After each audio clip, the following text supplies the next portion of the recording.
Hi. During this time when, for many of us, we're able to do rather less, I do hope that you and I are becoming more aware of God's presence alongside us. In Luke 10, I was reading recently how Jesus came to the home of Mary and Martha. Martha was really, really busy and rather resentful of her sister. Jesus notices and says, "Martha, Martha, you're worried and distracted by many things. Only a few things are needed, or indeed only one. Mary has chosen the better part, which will not be taken away from her." It strikes me that these past few months have changed things for all of us in different sorts of ways.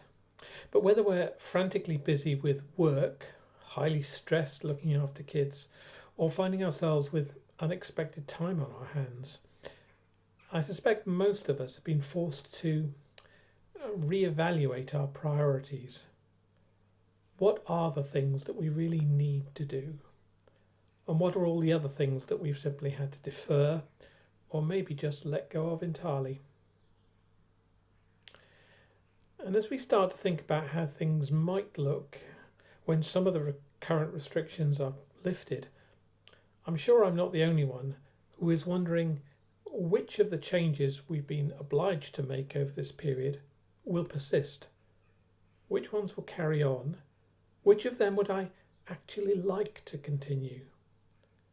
Do I really want to go back to business as usual or busyness as usual? For me, the emphasis seems to be on honestly identifying what my true priorities are.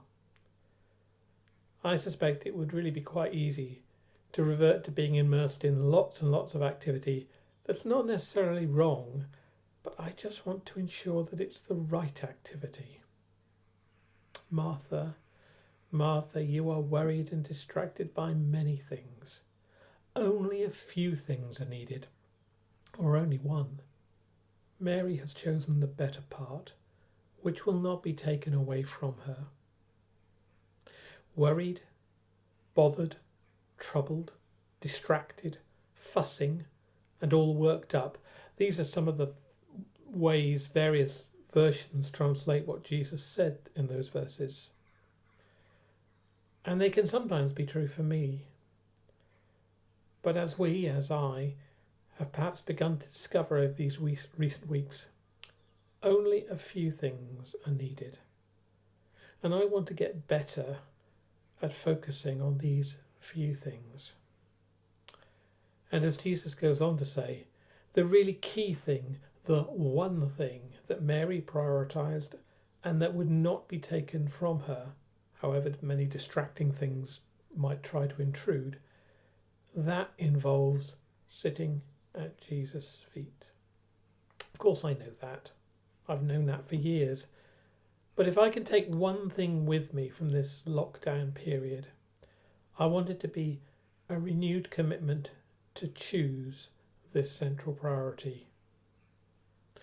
Only a few things are needed, or indeed only one. Mary has chosen the better part.